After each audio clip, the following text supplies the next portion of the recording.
Okay, so what we've got here is polystyrene styrofoam structure built. I then covered the whole thing with spackle, wall compound, wall filler, whatever you want to call it. After that was fully dried on both sides, sanded it off. Hasn't got to be perfect, as you can see. All I'm doing now is applying this mix: sand, white acrylic paint, and some PVA glue. A lot of PVA glue, to be fair, to help it stick.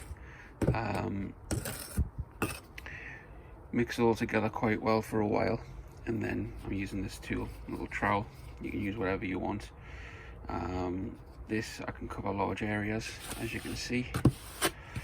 It's just a case of scooping some on, flattening it out into the corners. Sorry, I do apologise. I'm trying to do it with one hand and not hold it steady, so it's a little bit rough. Doesn't have to be perfect again. You know, depending on how quick you want to do it, you can get it smooth. After a while, after a couple of dioramas, walls, whatever you're doing, I guarantee you'll get better and quicker. Obviously, if you do have bits, you know, clumpy bits like this, you can brush it off when it dries a little bit, or when it's wet. Sand it off, pick it off, scratch it off, whatever you want to do, you can remove it. It's a Tatooine or wherever else in the Star Wars world wall. It's not going to be perfect, doesn't need to be perfect. The rougher the better. So yeah, this is my method. I've seen a lot of great customizers. Imperial Grunt, personal favorite. So yeah, this is my version of this.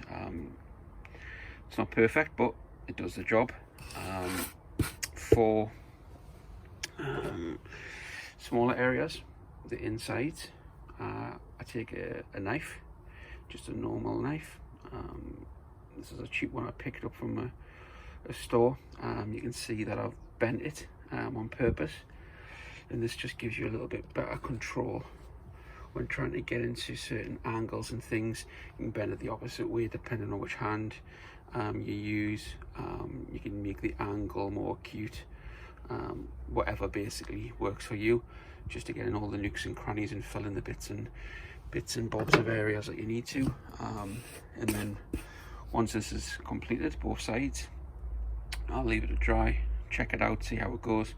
If it's good, then job's a good one. If it's not, I might have to fill in some patches, and then once that fully dries, I'll then start a little bit of weathering process and some paint apps and stuff, and some details, greeblies, etc.